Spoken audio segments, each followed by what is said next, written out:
Today's Yeah. guest is Debora Christy Love. Debora is a near-death experiencer, certified hypnotist, regressionist, quantum touch practitioner, and Reiki master teacher. She is also the author of the book, There is Love, My Near-Death Experience and Beyond. Debora, thank you very much for giving me some of your time this evening, and welcome to the podcast. Oh, thank you. You're very welcome.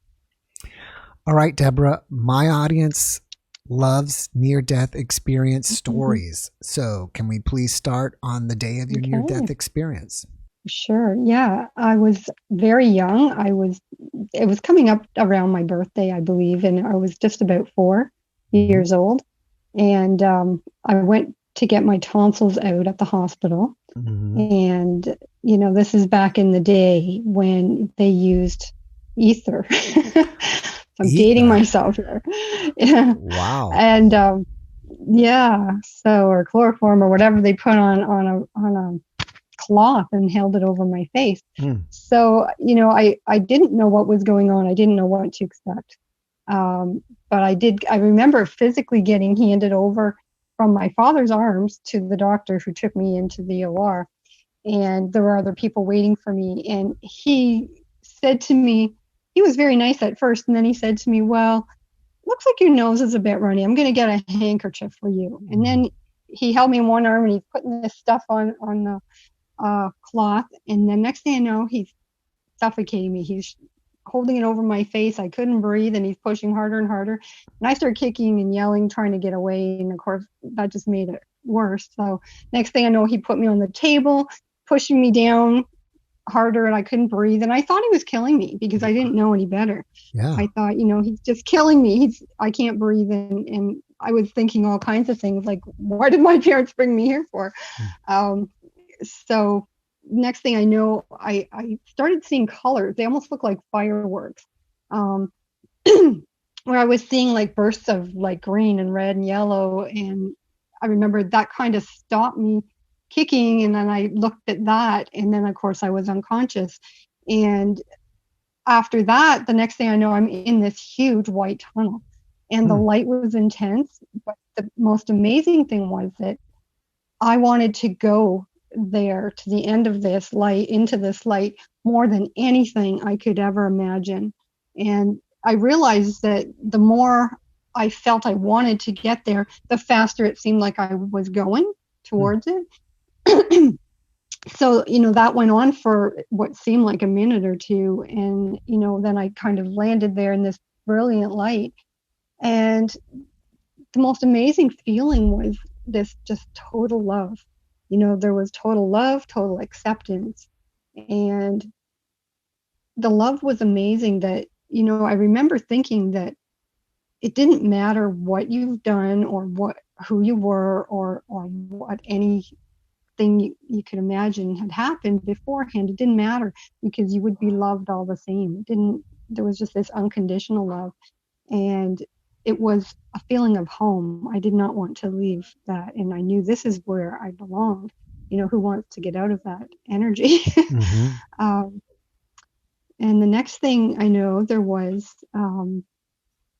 felt energy hitting me, like it was all like parts of me coming into me, and I was getting flashes of memories and feelings and places and people. And it was confusing because it was happening very quickly. Like they were like past lives, and it was like one after the other after the other. And at one point I remember asking in my head, who am I? And the answer came very loud and clear to me, you are all of them. And I remember thinking, oh, well, guess that makes sense. And from there on, every single thing that I asked or questioned in my mind, the answer was there before I could even finish or complete the question in my mind. At that time, and I know it's a long time ago, but do you think that you realized you were outside of your body, or do you think you were just dreaming, or did you just have no idea what's going on? I really didn't. I felt like me. I felt like I was still myself, but I didn't really think about being dead at that moment. It was just a really wonderful experience, and I loved it here, and I didn't want this feeling to ever go away. It was so amazing, and it felt like home. So, but the other unique thing was that I didn't really remember my 3D life here at that time either. It seemed like that was unimportant. That wasn't really with me at that moment, but I was still me. And I really didn't know or have memory of the other side either. So I was kind of in this state of just being and just being here now. And there was nothing else at that time except just existing in this beautiful space. When you were there and you were getting bombarded by images of your past life, were you like in a white space, kind of like a cloud? And then would you see them like as just bubbles or like little books of, or how did you see that coming at you, if you can remember?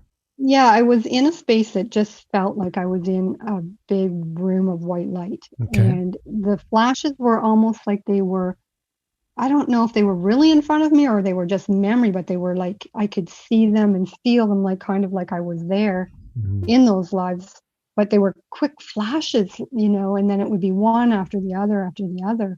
And so it got confusing, feeling and being like all of these different beings here for lifetimes. And that's why I had to ask, who am I? Yeah. Who are these people? Who am I? Right. And at age 4, you probably don't have much of a life to review. Not much has happened in those 4 years. Exactly. So instead of popping a life review, they started popping previous lives coming up. Well, that's true. And, people usually get asked, well, who did you see? Your relatives? At that point, I didn't know anybody that had passed yet. Yeah. I was so young. I just had these past lives. And then there were actually these beings came towards me that seemed like guides, and some seemed more like angels.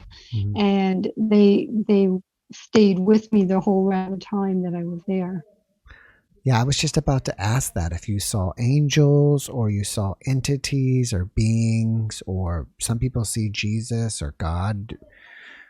What do you think those beings were? Well, the first acknowledgement, I have to say, seemed like God, but on second thought, it could be what they called there while I was there, often got called the presence, and it's almost like the Holy Spirit or the presence, and it's just, it exists within the atmosphere, and you can feel it and hear it.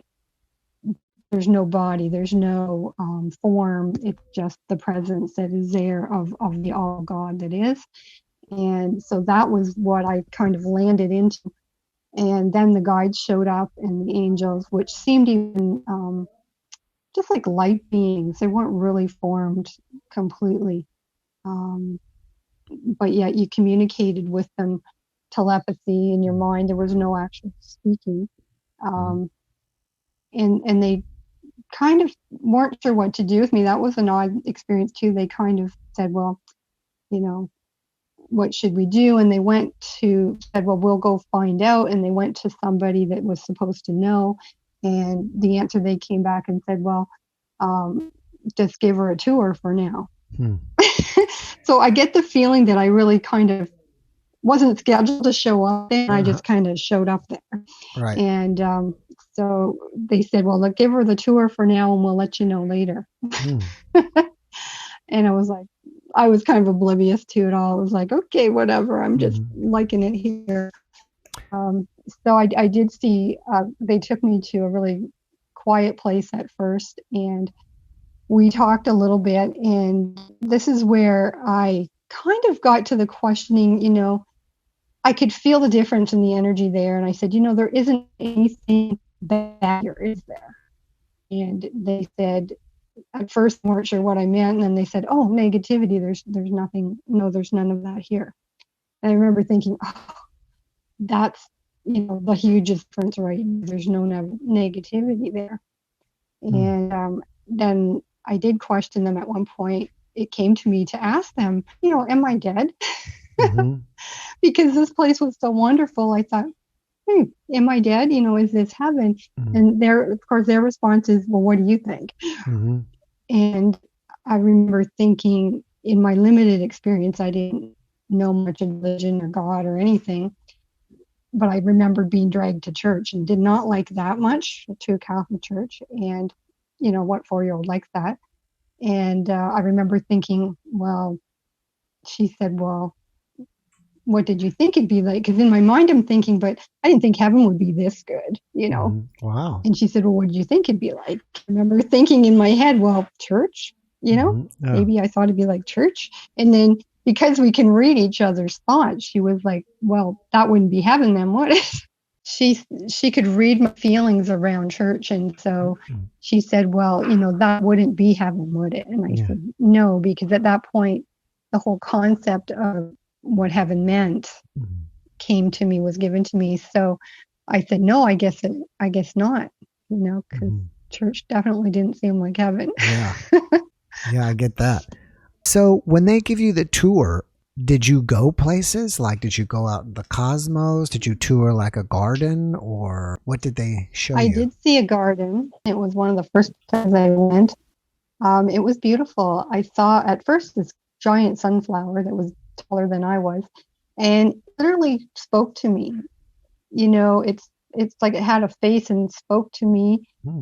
In my mind, I could hear, welcome, hi, hello, we're happy you're here, kind of thing, and feel the energy. And I remember thinking in my mind, well, the flowers are like really alive, not just, we know flowers are alive here, but they're really alive. They're talking to me, This is crazy. And she said to me, well, everything is alive. Everything is energy.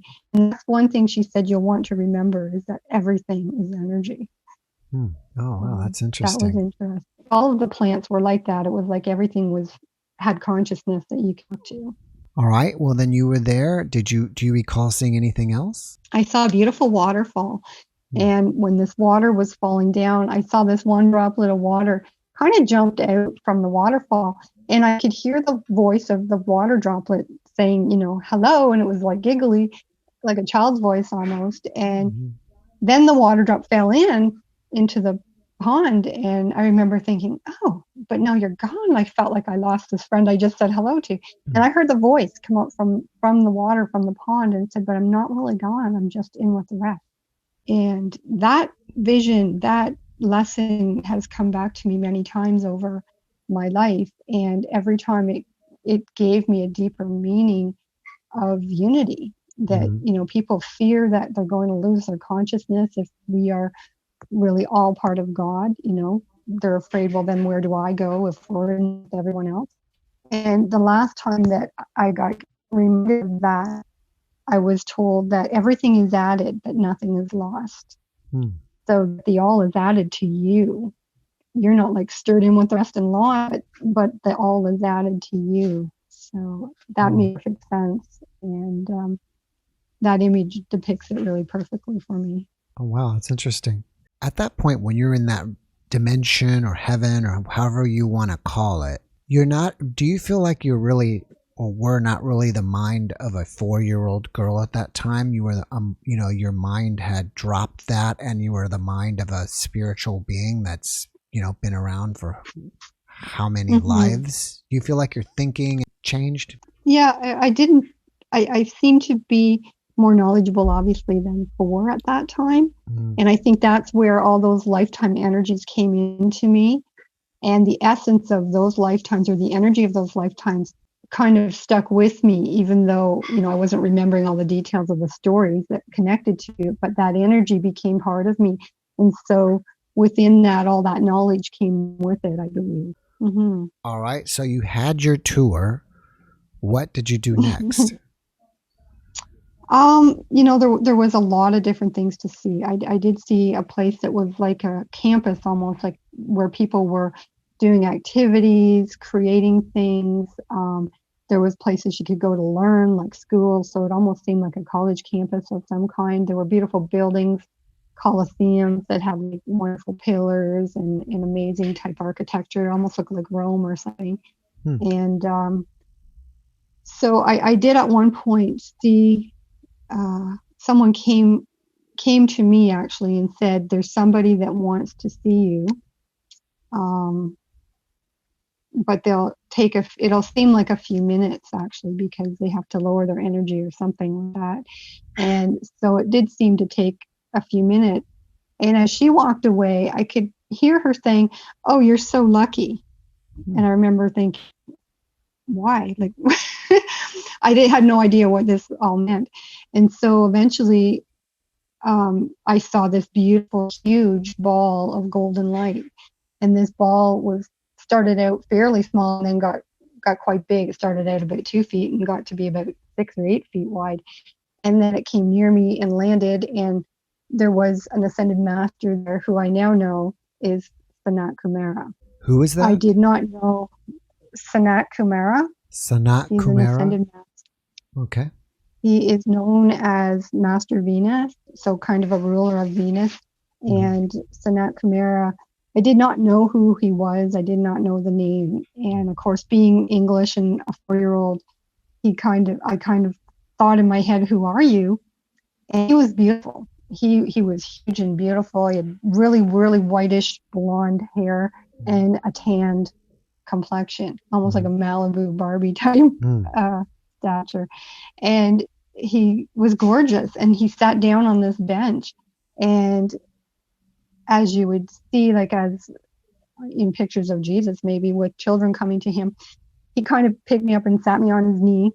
But I could look into his eyes, and I remember they were the bluest eyes, and it almost looked like a liquid inside of his eyes, and it was so blue. But the energy was tremendous. The energy had me in a state of, like, I felt like I couldn't move or think, or it was just it felt magnetic. It was such a strong magnetic feeling that I couldn't really do or think, or it was just magnificent feeling of the strongest love I've ever felt.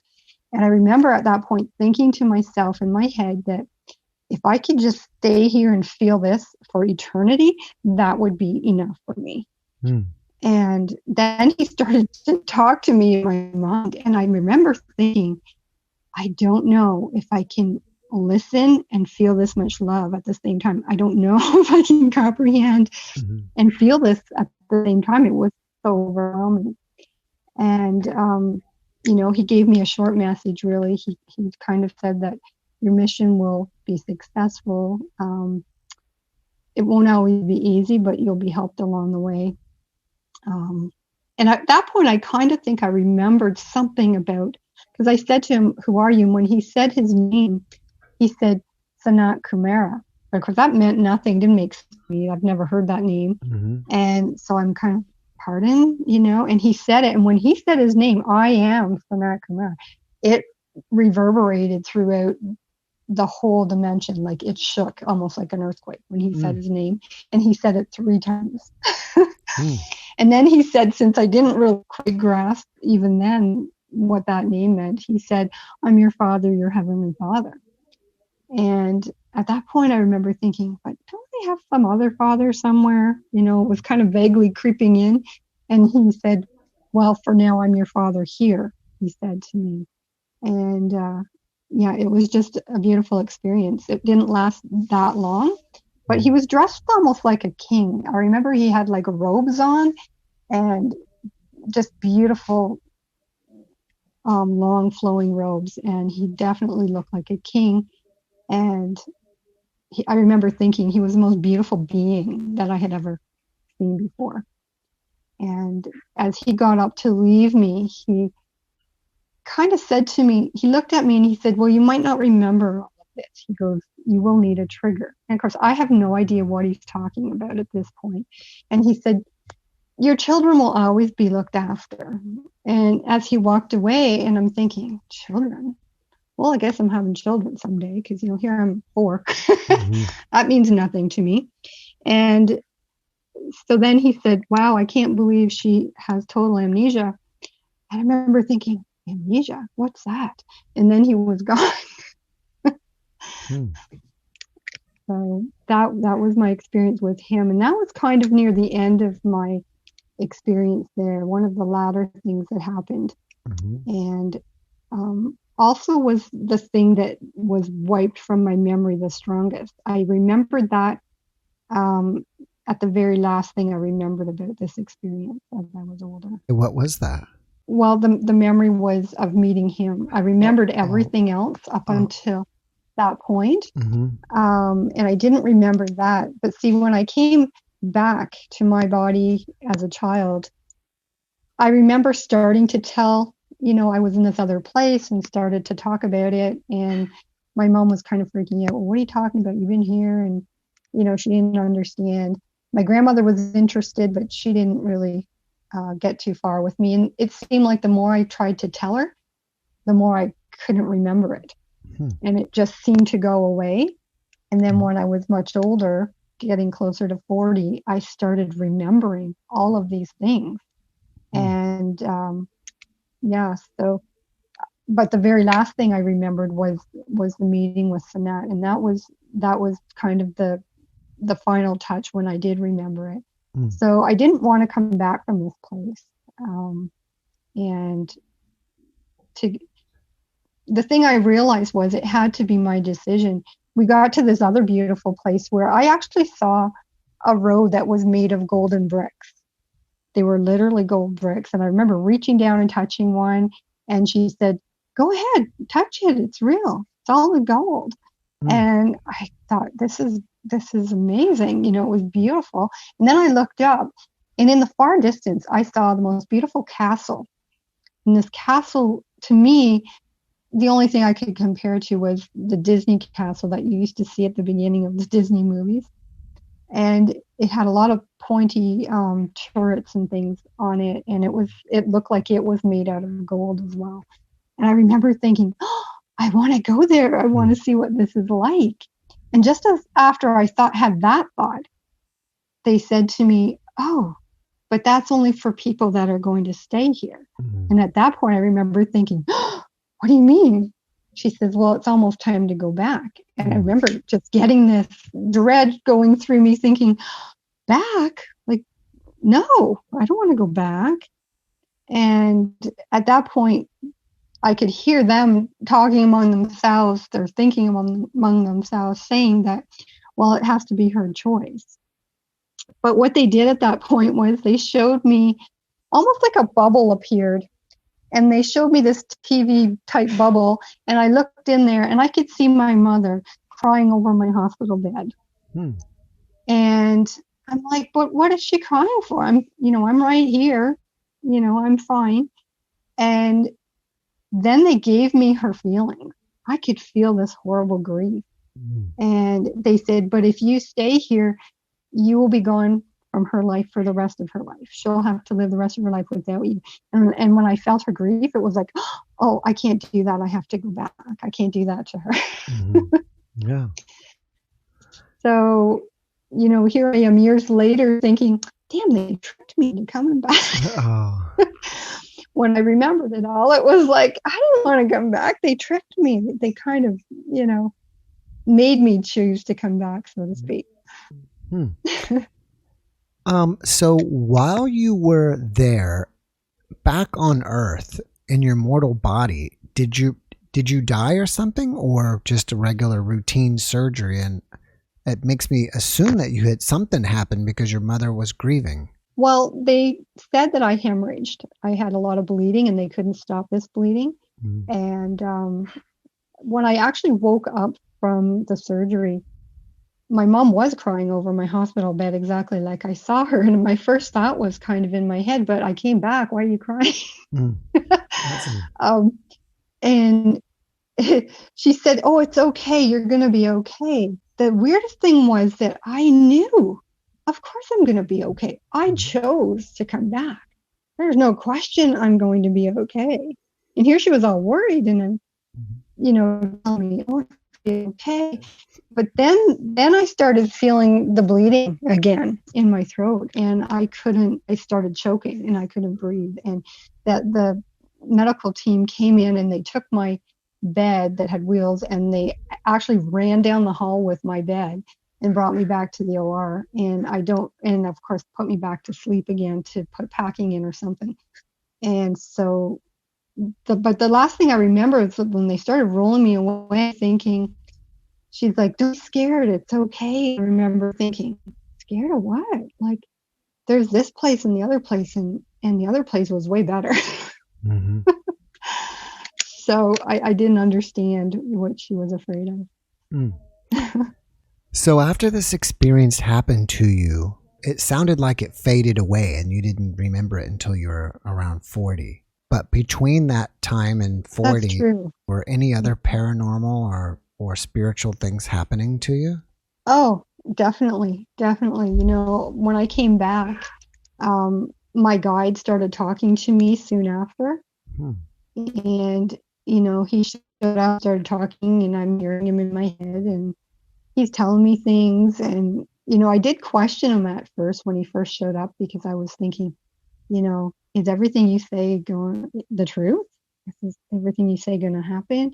And he was really happy. He was excited. Oh, I'm so glad you asked me that. You know, he was glad I was questioning him. Mm-hmm.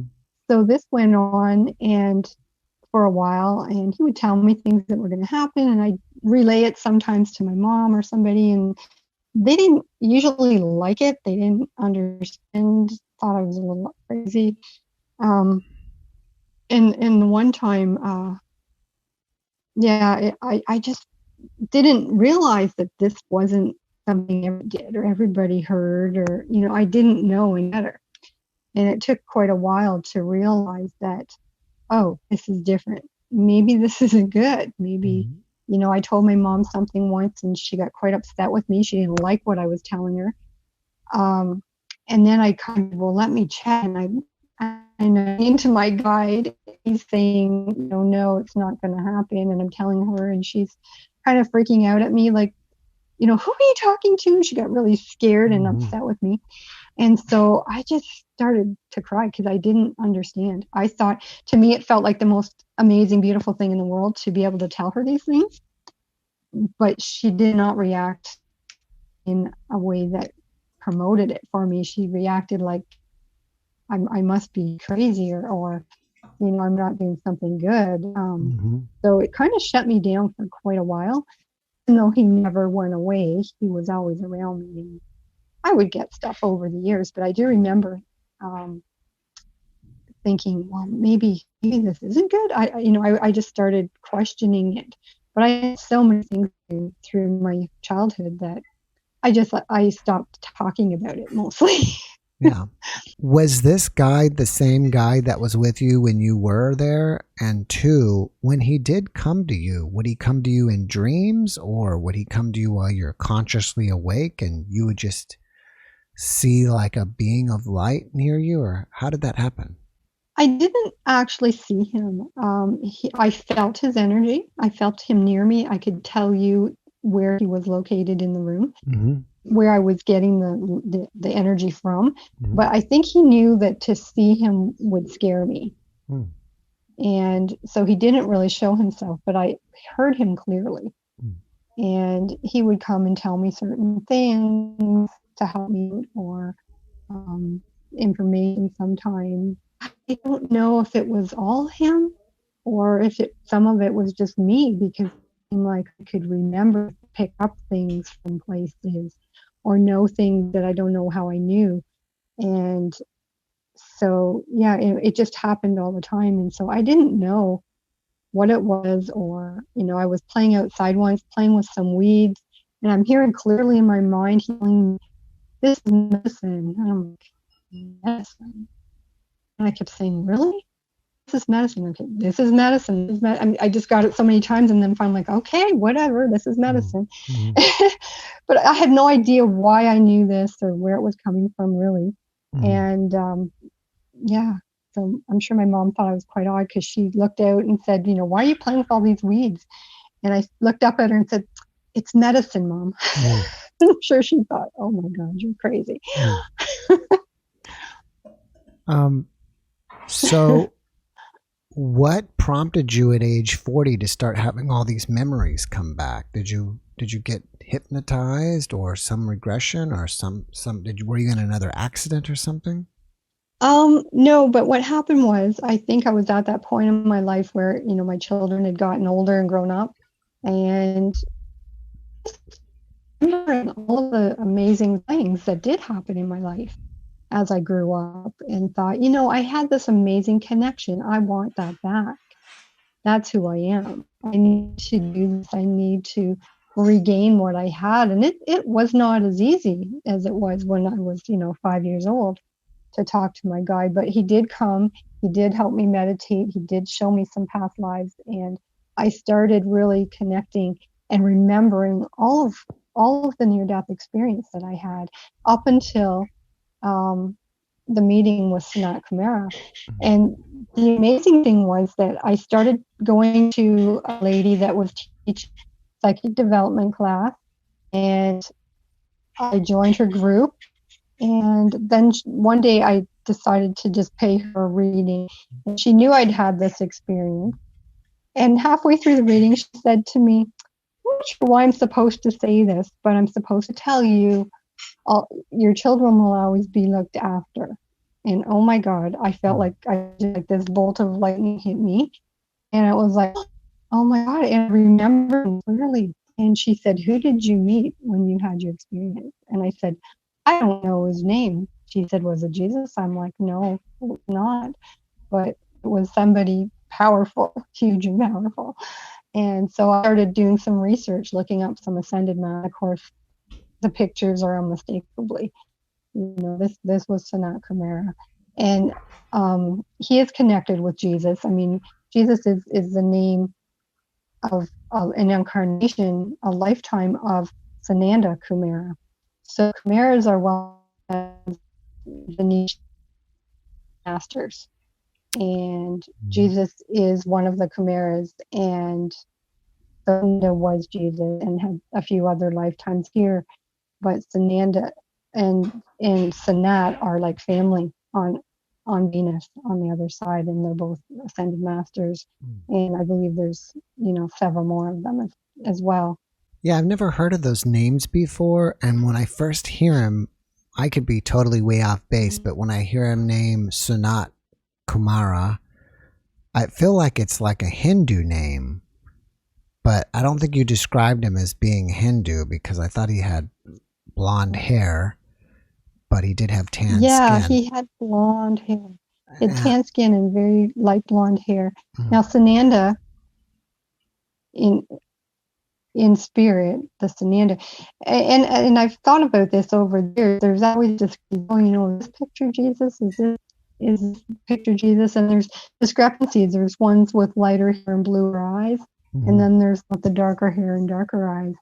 And for me, Sananda is the one with lighter, wavier hair and blue eyes, and is part of the Kumaras on Venus, is part of that family of masters. And the pictures of Jesus are his incarnation. That is the same being, basically, but that is his lifetime here. So there is a difference in, what you look like here and what you look like in your spiritual identity on the other side, or wherever you belong to.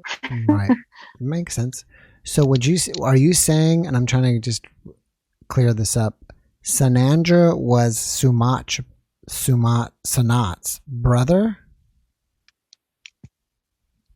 They are related some way. I'm not sure if it's brother or exactly how they're related, but they are the same last name, Kumara. So Jesus' spirit name is Sananda Kumara. That is his identity in spirit. And Sanat Kumara seems to be like maybe an older brother, uncle, something like that. Okay. And what you're saying is one of Sanandra's incarnations, while he was here, he decided to incarnate and be Jesus, right? And so now you're saying that they are from Venus. I could see them in another dimension. Home planet, I believe, is Venus in another dimension or something, because I believe that, there probably is other dimensions, and it even sounds like when you first met him, he was in a different dimension and he had to power down his energy to be in that dimension that you were in at the time. Yes, absolutely. Exactly. I was in the 5th dimension there, and I believe he came down probably from the 12th dimension, somewhere like that. Yeah. So that's why she said it will take a few minutes. It seems like a few minutes. Yeah. I mean, there's really no time there, which is interesting too. I asked them about time, and they said, it's God's eternal now. And even there, they can't really explain it very well. But you can travel to different time periods, I believe, from there. And yeah, it's interesting because, I come back to my body and it didn't seem like, maybe a couple hours had passed, I had surgery, but it seemed like I'd been there for, at least a day or two. It seemed like I'd been there quite a while. Right. Did you ask any other questions while you were there that you can remember? The interesting thing, like I said, was I didn't remember. They kind of allow me my memories of having been there before, which I believe was to prevent me from really wanting to stay there. I did meet someone before I left, which was interesting. When they told me it was almost time to go back, and I was dreading it, somebody came by and said, she got permission to visit me. And this person, I remember, was bubbly and beautiful light, and she came to me and started talking, and she said to me that, I'm supposed to meet you in your lifetime, but not until you're older. Wow. And I'm going to be coming to Earth too, and I'm going to meet you sometime. And she told me she was my sister, which I guess meant my sister in some other dimension. And so I'm going to see you. And I remember feeling like, but you're so lucky because, I have to go back and you get to stay here. And she said, yes, I'm going to be coming there too eventually. So that was interesting. And I did meet her. I did meet her eventually. Who was she here? She became a friend I met online, and she kind of knew the story that we were sisters, and she was kind of looking for me and was guided to me on a light worker site several years ago. And we did talk and connect and actually met in person a few times. And I remember telling her about this near-death experience and telling her our meeting, and she pretty much could remember and relate to it all as well. So it was very interesting how she knew we were sisters and she was supposed to meet me here. Wow, it's amazing. When did you start becoming a hypnotist, a regressionist, a quantum touch practitioner? You're kind of like an energy healer. Did that come after you were 40, after you started recalling all this, or were you doing that before then? Well, I was really I started around 37. I started meditating. I started having the memories. It probably took a year and a half to remember everything. And my guide worked with me in various ways to remember a couple of past lives, especially one memory where it involved the husband I had at the time, one of my daughter, and my guide, Many Feathers. He was the one that came to me when I was young, and he was in that past life that he was showing me. So he helped me remember that. And the interesting way he helped me remember it was that I started painting pictures, scenery, nature, that kind of stuff. And I was looking through pictures one day online, and I saw this picture of a horse running on a beach, and it was a white horse. And I just knew I have to paint this picture, and I don't know why, but I have to paint it. So I started working on it. I painted it. And the whole time I'm painting it, I'm thinking, the colors are dull in this. Why am I painting this? I've never done a horse before, and why am I doing this dull painting? And, I kept getting, look at the eyes on this horse. And as I kept looking, what do I see? And I said, I see fear on this horse. The horse has run to the water's edge, and then it seems like it's jumping up because it's afraid. What is this stuff? Water here. And I said, I see this fear. And what does that mean? I'm like, I don't know. But it just kept going in this loop. So by the time I finished that painting, I was meditating. I got shown my past native life where Many Feathers, who's my guide, Chief Many Feathers was my guide, and he was in that lifetime. And he was showing me that life, and he showed me two children. And I thought, well, one child is native and the other is a white child. And I thought, how is this white child living with us, and how did he get here? So then I saw a wagon train getting attacked by natives, and they killed pretty much everyone. And he stopped them. They were trying to get more ammunition or something. He stopped them, and the only one left was this little boy. And they brought this child back to live with us. in the village. And I remember being really upset. They brought him back, and a lot of the women were upset. You know, he doesn't belong here. He shouldn't be here. This shouldn't have happened. And he ended up living with us, and I raised him. We raised him as like one of our own children. And so when I saw him and I asked how he got here, I was shown that image, and I said, "What's his name?" And I heard Pale Horse, and I thought, oh, the painting. Oh my God, the painting. That's why I painted that horse on the beach with the fear. And they called him Pale Horse because he was white and because he had this fear, of course, fear of us, obviously, because of what he'd been through. So. Wow. And the other thing was he was my husband at that time. So, and then so he was also, and that's interesting. So that was your husband too. Did your husband recall that?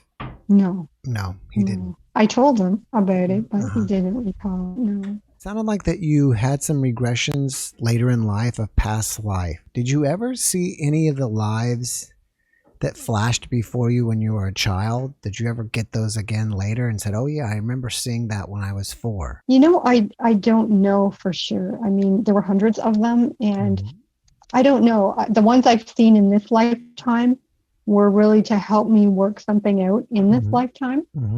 They were shown to me with a purpose, that they relate somehow with relationships or situations I'm in this lifetime or still working on. And, you know, all of those ones couldn't qualify for that. A lot of them were probably just, you know, I completed what I needed to complete. So I don't really remember them. I just remember the flashing and wondering who I was and knowing that they were all me in different times and places. Okay. So what inspired you to write your book? After everything came out, you know, there was just so much going on in my life. And I got to a point where my marriage was changing. I felt it on a deep level, and I did not understand why. I did not understand it. And then I met someone else and, you know, knew that eventually I had to leave, but still there was something so much deeper. And so all of the things I've remembered from the past lives, and actually I started remembering before I came to this life. I started remembering life between lives, planning to come to this life. And I remember being on the other side before this lifetime, and somebody said, oh, recruits are coming. They want all souls to go back to Earth. And I remember hearing that and thinking, where can I hide? Because I'm not sure I wanted to go back, not Earth again, please.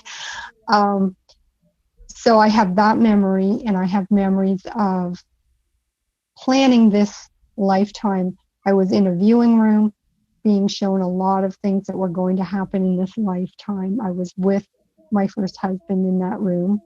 We planned a lot of things together. We were together over 30 years. And then at the last minute, they said, well, you know, there's this karma that you could correct if you want to. And for this very ancient past life where I wanted to be with someone, you know, it was almost like caveman days. It was so ancient. And I had no say in what happened. I was a female, had no say in it. And they had to battle it out, you know, whoever won me, I guess, so to speak. And so the one I wanted to be with got cast out, and I had to be with my husband that was my first husband in this life. And he basically I didn't have the chance to have any say in it. And I had to be with him. That was just how it was. But eventually I got over that and forgave him, and life went on. You know, we had a good life actually in that life, and I forgave him. But they showed him that and how I felt at the time at first. You know, here you cast this guy out, you want to be with him, then she had to be with you. So they said, well, if you choose, you can take karma for that, and he'll leave you after 30 years and go be with him. And she can have her chance to be with him. But I remember thinking, why would you choose that? You know, please don't choose that after 30 years. That's going to be hard. That's crazy. And basically, in the end, he thought it over. And you know what he said? He said that Well, I think that would be a challenge. I think I'll accept that. That was in the viewing room, planning this lifetime. And he chose that, before we ever came here. And of course, we get here and we forget all of that. We forget all those choices we predetermined before we came here, except on a very deep subconscious level. And we do have access to that if we can meditate and stay in touch with our feelings and our heart and our higher self. But yeah, it was on a very deep level. And even in the midst of going through this breakup, I remember thinking he was angry at me, blaming it all on me. And we had an argument once. And I said, I don't know how I know this, but I said, this is before I remembered that memory of that room. And I said, I know that this was your choice. On some level, you chose. It's not me. It's not my choice. And so even though it looked like it was all my choice here. And then he said to me these words, which I'll never forget. He said, but you know what? It would have been easier if you just died than leave me for someone else. And I remember going, wow, but that was part of the thing too. And on a subconscious level, somewhere he knew that. And I knew it. I felt it beyond anything that if I stayed, I was going to die. I could feel it. It was an energy. It was real. And even though I hadn't completely remembered the viewing room at that point, I could feel that energy. And when he said that, it was like, yeah, I feel like I will die if I stay. I will have no growth in my life, and my soul will say that you're done now. So I had to leave. Two questions. One is, it appears that that husband, I guess you would say your first husband, you guys have been together many times over lifetimes. Is that true? And second of all, during this lifetime, did he ever get regressed or anything and know any of this stuff? Or in between lives and the past lives and knowing you together, did he ever know any of that stuff? Or would he just say, well, you're making up some crazy stuff or something? Well, he did believe a lot of the things I'd told him. It wasn't like he was a non-believer. He didn't experience a lot of it. I don't think I regressed him. I did have my training before that. So I just think sometimes family is not the best people to work with. Yeah. It's better to do it with more strangers. But I have done a lot of friends, etc., and people that I do know.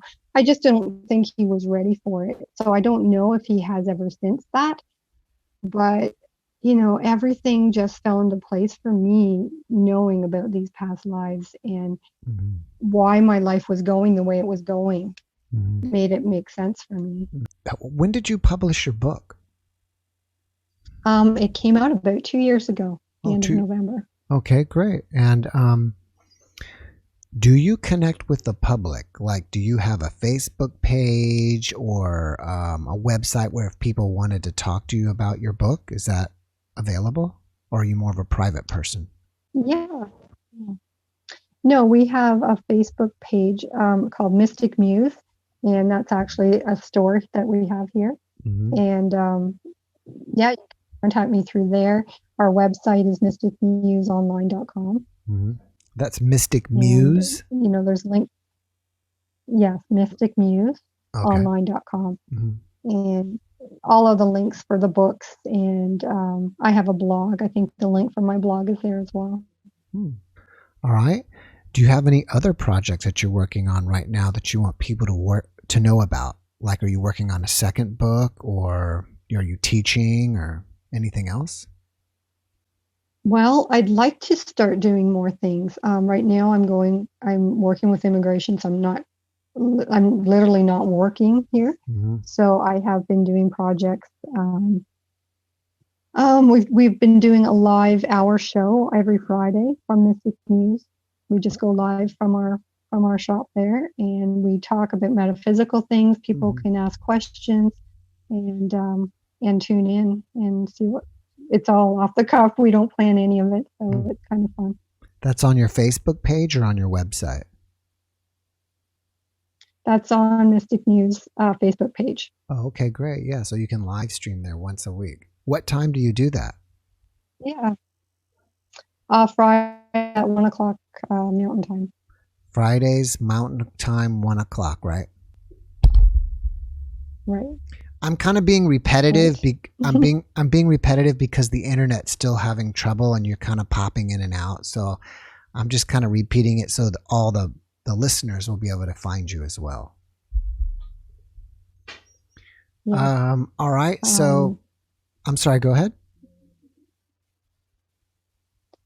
I was going to say I'm planning a second book, and a lot of it will be from my blog. So I've written a lot of things on my blog that were experiences that maybe that didn't get put into my book for whatever reason. They just didn't quite fit in. And so my blog will be my second book, I believe. Oh, great. What was the most profound regression that you ever did for somebody that just may have just shocked you or shook you to the core, or it's just this one client that you had that just blew you away, if there was one? Wow. There's been so many that were so powerful. The one where I was, taught they were telling apart the life I lived, that was very powerful. But there were some people that experienced some horrible things, people that lived through the Spanish Inquisition, things like that, where, they just survived horrible things. But the interesting part is that the karma behind it that they've accepted with these things, or the pattern, why does somebody not get along with me? What is that problem there? And then you see the past lives and you go, oh, that makes sense now. And just seeing those things. I've had people that have seen people in their past lives in regression, and then I've taken them actually into the future a little bit, and they are going to meet that person in this lifetime. So I've had stories where people have said, I'm going to meet that person that I just saw, that I was with, hundreds of years ago. And so it's very interesting to see the full circle of the things we just keep doing, and meeting people over and over again in different ways. Now that you mention that, I think that you've met your first husband over and over again. Are there any other people in your life that you've met over and over again? Absolutely. Yes. Yeah, my mom was in a few past lives with me. My daughter, she was actually granddaughter to my husband, my first husband, and I. And yeah, the list goes on. It's my youngest son. His name is Mark, and he was the father of my mother in this life, and we were together in a past life, all of us together. And my sister Michelle was my mother in that life. So, it just keeps turning over and over that these people show up, and, somebody that was a parent in one life is a brother or a spouse or someone, a son in a different life. And we just keep meeting them over again, giving us new opportunities to come to terms with relationships. Yeah, it sounds like you're in a soul group that just keeps reincarnating together over and over again. That's true. I believe we all have a soul group, and that's exactly what we do. We kind of travel together and journey together to experience life in all its different capacities, and to experience new ways to love each other and new ways to experience life in general. Yeah. All right. Well, Debora, before we wrap it up here, can you give us one last message? Something to brighten our day, to take with us?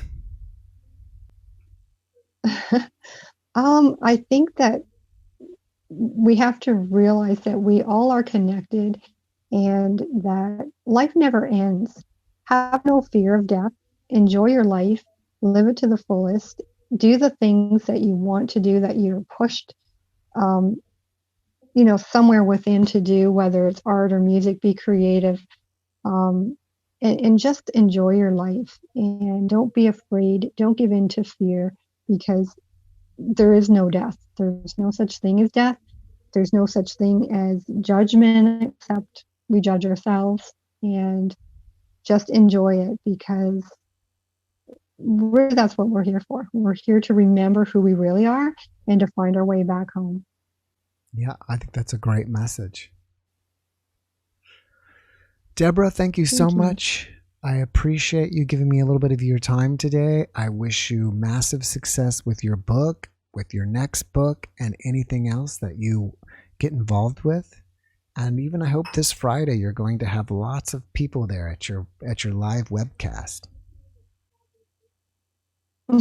I hope so. That would be really great. Mm-hmm. I should mention too, I also have a CD out. I've written some music.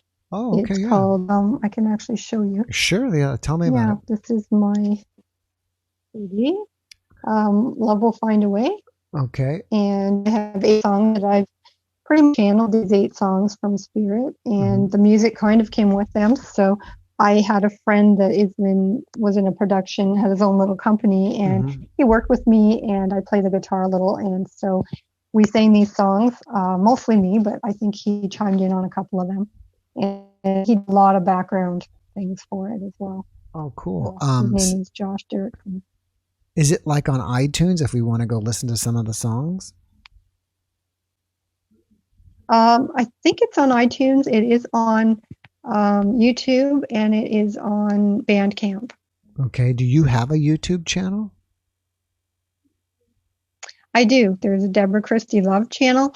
I don't think my CD got put onto my channel, though. So unfortunately, it's just Debora Christy. If you look up Love Will Find a Way, Debora Christy. And it didn't get put on my channel for some reason. I should really look into that. But maybe I didn't have the channel when that came out. I'm not sure. Yeah. I think it's a great idea. And you said that you play guitar and you sing on the CD. Yes. Yes. And did you write the lyrics to the songs? Yes, all of them. Yes. Oh, great. You seem like an artistic person. If that is true, do you think that people should be more involved? And I'm kind of taking it from your last message here. Do you think people should be more involved in art and creativity? I do. I think, but it's different for everybody, whatever that looks like for you. I mean, some people it's music and art. Other people, it could be just connecting with nature. It could be organizing things. It could be, whatever it is for you. Modeling things, clay, whatever, gardening. There's just so many things that when we do them, those creative things, they get us in touch with our inner self. And that's where we get inspired information and ideas in our life. And it's not because, it's like we're kind of tuning out the everyday stuff. And when we get into that space, our higher self can get through to us. And that's where we get our messages from. Yeah. I'm glad you pointed that out. It reminded me of one time I was fishing in a river.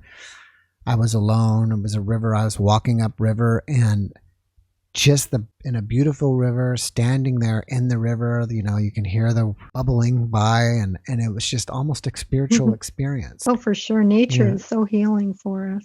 And fishing is I used to go fishing when I was really young with my grandfather, and I loved it. I really loved it. And I think it's one of those things that gets you out of your own space, Yeah. I also think fishing is a lesson in patience, because, a lot of times you're not catching anything. You got to be patient. With patience, you can have anything. Yeah. I mean, I think it's the unexpected. It's going on that adventure and not knowing what's going to happen. Am I going to catch something? Am I not? But it doesn't matter. You're out of nature. You're on the water. What could be better? So it really doesn't matter. I don't think. You're still getting outside yourself. You're getting out of your everyday self, and you're just connecting and communing with the water and the sky and the earth. Yeah. Yeah. All right, Debora. Well, I'm going to run. Thank you again for your time. And welcome. I wish you a beautiful evening. Thank you. You too. Take care. You too. Bye-bye. Bye now.